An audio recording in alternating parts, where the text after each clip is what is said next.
रात का समय था और चंदेरी गांव में एक अजीब सा सन्नाटा पसरा हुआ था। कोई भी व्यक्ति अपने घर से बाहर निकलने की हिम्मत नहीं कर रहा था। गांव में चारों तरफ डर का माहौल था। लोग अभी भी उस भयावह घटना को नहीं भूले थे जब एक रहस्यमयी स्त्री गांव में आती थी और पुरुषों को उठा ले जाती थी। चंदेरी गांव में अब फिर से वही भयावह घटनाएं होने लगी थीं। लोग डर के मारे अपने घरों में दुबके रहते थे। गांव में चर्चा थी कि स्त्री वापस आ गई है। इस बार वह पहले से भी ज़्यादा शक्तिशाली और क्रूर हो गई थी।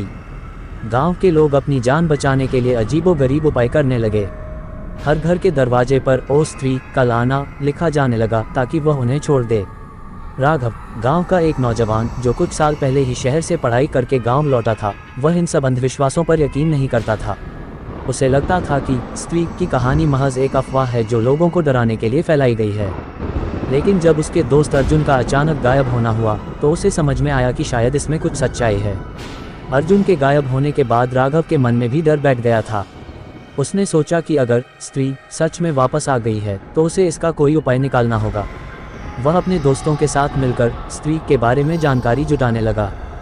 गांव के बुजुर्गों से पूछने पर पता चला कि स्त्री एक मृत महिला की आत्मा है जो अपने साथ हुई अन्याय का बदला लेने के लिए गांव में आती है। राघव और उसके दोस्तों ने गांव के पुजारी से भी इस बारे में बात की।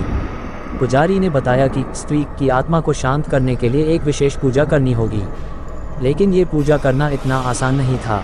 पुजारी ने उन्हें बताया कि इस पूजा के लिए उन्हें स्त्री की आखिरी निशानी लानी होगी जो उस पुराने खंडहर में छुपी हुई थी जहां स्त्री की मौत हुई थी।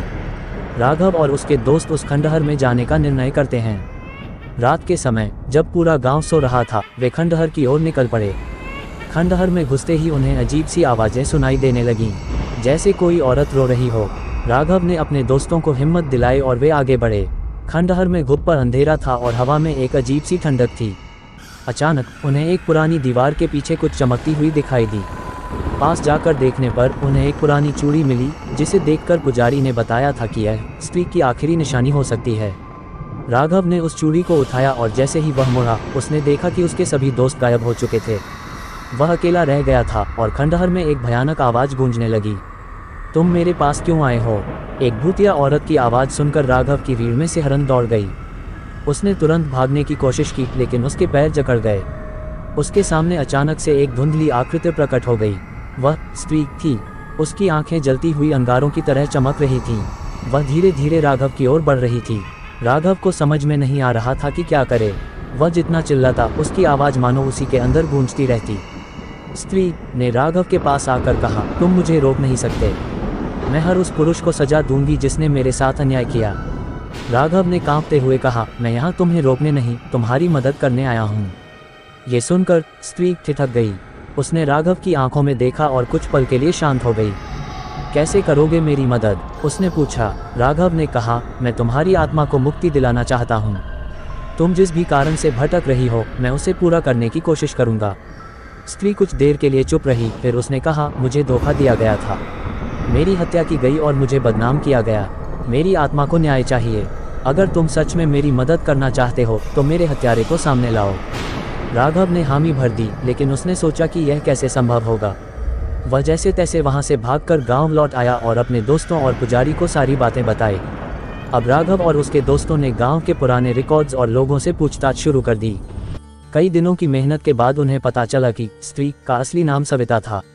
वह गांव की सबसे सुंदर महिला थी और उसकी शादी गांव के जमींदार से हुई थी, लेकिन जमींदार ने उसे धोखा देकर उसकी हत्या करवा दी थी। उसकी मौत को आत्महत्या का रूप दे दिया गया था। राघव और उसके दोस्तों ने सविता की हत्या की सारी सच्चाई गांव वालों के सामने उजागर की। जमींदार का परिवार इस सच्चाई को सुनकर सन्न रह गया।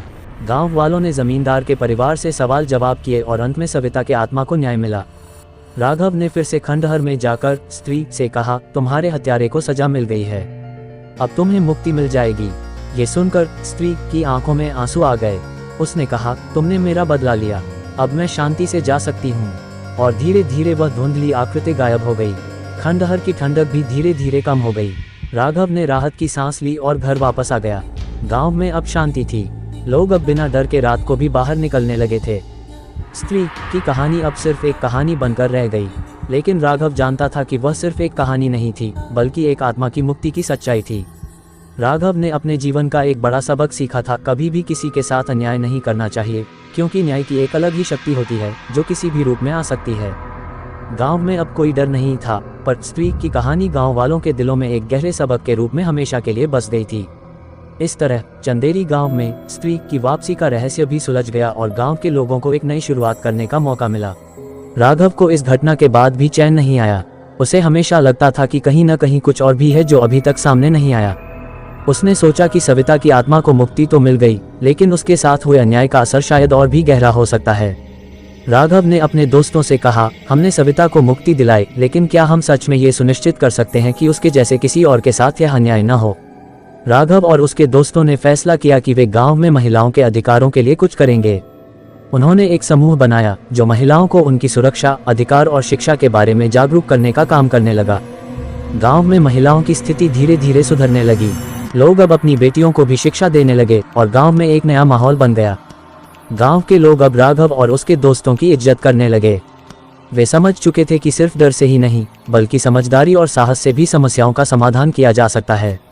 राघव के प्रयासों से गांव में एक नई सोच का जन्म हुआ, जो सिर्फ अंधविश्वास से बाहर निकलकर वास्तविकता को समझने की प्रेरणा देती थी। कुछ महीनों बाद गांव में एक और बड़ी घटना घटी।